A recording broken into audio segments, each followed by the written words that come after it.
ಇವತ್ತು ಬೆಳಗ್ಗೆಯಿಂದ ತುಂಬ ಖುಷಿಯಾಗಿದ್ದೆ ಆ್ಯಕ್ಚುಲಿ. ಇಂಥ ಒಂದು ದಿನ 18 ವರ್ಷಗಳಿಂದ ಕಾದಂಥ ಒಂದು ದಿನ ಬಂದಿದೆ ಅಂತ. ಲಿಟ್ರಲಿ ನಾನು ಕೂಡ ಇವತ್ತು ಆ ಕ್ರೌಡ್ ಮಧ್ಯದಲ್ಲಿ ಹೋಗಿ ಬಂದೆ. ಗೇಟ್ ನಂಬರ್ 3ಗೆ ನನಗೆ ಹೋಗಲಿಕ್ಕೆ ಪಾಸಸ್ ಸಿಕ್ಕಿತ್ತು.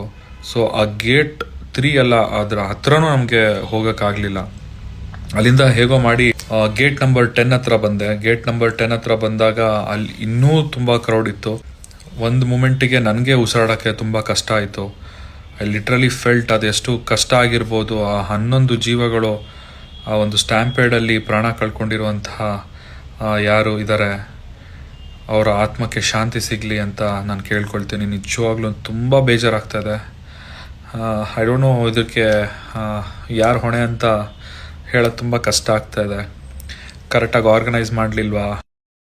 18 ವರ್ಷಗಳ ಕಾಲ ಕಾದಿರುವಂತಹ ದಿನ ಬಂದಿದೆ ಅನ್ನೋ ಒಂದು ಎಕ್ಸೈಟ್ಮೆಂಟ್ ಈ ರೀತಿ ಇರುತ್ತೆ ಅಂತ ಯಾರಿಗೂ ಗೊತ್ತಾಗಲಿಲ್ಲ ಅನಿಸುತ್ತೆ. ಇಲ್ಲ, ಇನ್ನೊಂದು 2 ದಿನ ಬಿಟ್ಟು ಆರ್ಗನೈಸ್ ಮಾಡಿ ಕರೆಕ್ಟಾಗಿ ಶನಿವಾರನೋ ಭಾನುವಾರನೋ ಇವೆಂಟ್ ಮಾಡ್ಬೋದಾಗಿತ್ತ, ಪಾಸಸ್ಗಳನ್ನ ಹಂಚಿಕೆ ಮಾಡಿ.